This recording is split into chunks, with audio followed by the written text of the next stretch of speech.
Tu pries, mais pourquoi ta vie ne change pas?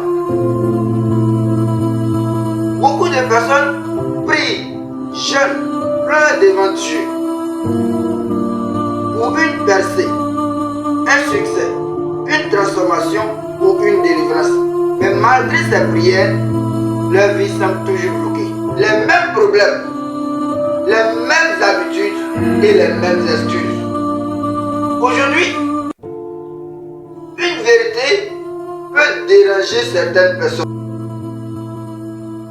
Le problème n'est pas toujours le diable. Oui, certaines attaques sont spirituelles, on le sait. Mais souvent, Dieu attend de toi, bien-aimé, une décision, une discipline, un changement et un passage à l'action. La Bible nous dit, dans le livre de Jacques 2, verset 17, la foi sans les œuvres est morte. Cela dit qu'une foi sans les mouvements est inactive. Beaucoup disent, je crois en Dieu, mais leur vie n'avance pas, ne progresse pas, ne produit aucun résultat. Pourquoi? Parce qu'ils attendent un résultat, un miracle sans agir, sans passer à l'action. Aujourd'hui, on va dire une vérité qui va transformer une destinée. Mon frère, ma soeur, aujourd'hui, beaucoup veulent avancer, réussir, accomplir leur destinée. Mais ils refusent la discipline, l'effort, la persévérance ou même le fait qu'ils doivent travailler sur eux-mêmes. Tu ne peux pas prier pour une vie différente tout en gardant les mêmes habitudes destructrices. La Bible est claire dans le livre de 2 Thessaloniciens 3, verset 10. Elle nous dit, si quelqu'un ne veut pas travailler, qu'il ne mange pas non plus. Écoute bien ceci. Dieu n'a jamais appelé l'homme à la paresse. Oui, Dieu fait des miracles. Mais Dieu bénit aussi le travail, la responsabilité, l'engagement et l'action. Certaines personnes veulent les résultats, mais refusent les efforts. Imaginons un étudiant qui dort pendant les cours, qui ne fait point d'efforts, qui n'étudie pas, qui est livré à la distraction. Comment cet étudiant peut-il avoir de bons résultats? La prière est puissante, mais ne remplace pas la responsabilité. Dieu peut donner l'intelligence, la sagesse, la grâce, la faveur. Mais l'étudiant doit aussi étudier, se discipliner et faire sa part. La Bible nous dit encore, dans le livre de Genèse 3, verset 19, c'est à la sueur de ton front que tu mangeras ton pain. Ici, la Bible nous renvoie aux efforts, au travail et l'engagement. Beaucoup veulent une vie extraordinaire avec une mentalité ordinaire. Certaines personnes veulent progresser, réussir, accomplir de grandes choses dans leur vie, mais ils abandonnent très vite.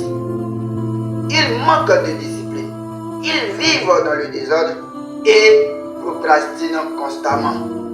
Et ils demandent, Seigneur, pourquoi ma vie stagne? Imaginons un instant, une personne rêve de réussir dans ses activités. Elle prie, Seigneur, bénis mes activités. Mais elle, refuse d'apprendre, refuse de s'améliorer. Elle travaille quand elle est motivée. Elle abandonne dès les premières difficultés. Comment cette destinée peut-elle grandir? Voyez bien l'histoire de Bartimée. Derrière l'histoire de Bartimée que la Bible nous enseigne, il y a le courage, la détermination et le passage à l'action. Imaginez, plusieurs personnes ont tenté de stopper Bartimée, de crier au Seigneur, mais il a continué, il a persévéré et en fin de compte a réussi à crier le nom du Seigneur et a été délivré. Dieu peut ouvrir des portes, mais certaines personnes sabotent leur avenir.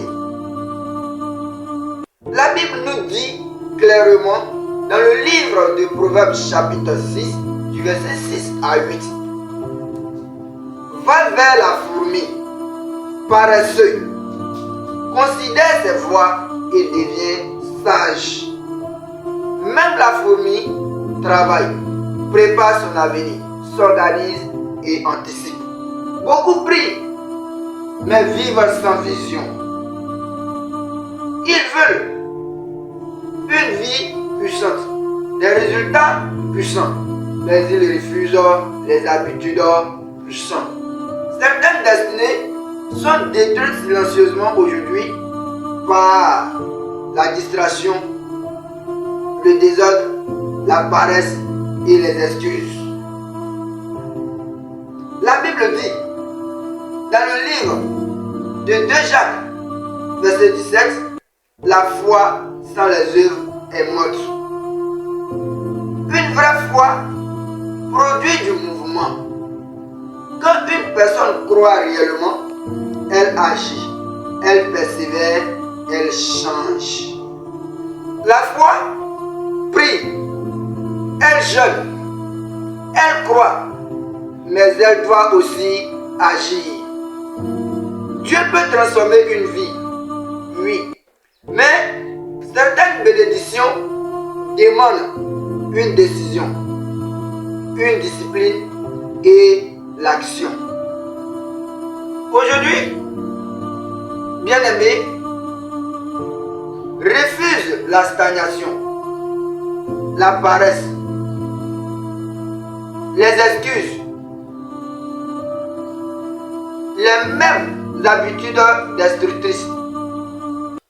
Dieu peut transformer une destinée, mais écoute bien ceci toute ta vie. La foi, plus prière, plus jeûne, plus les actions égale à vie transformée. Et si ce message te parle profondément, écris maintenant en commentaire « Je refuse la stagnation ». Abonne-toi, like cette vidéo et partage ce message à quelqu'un, que ce soit une soeur ou un frère qui doit entendre cette vérité.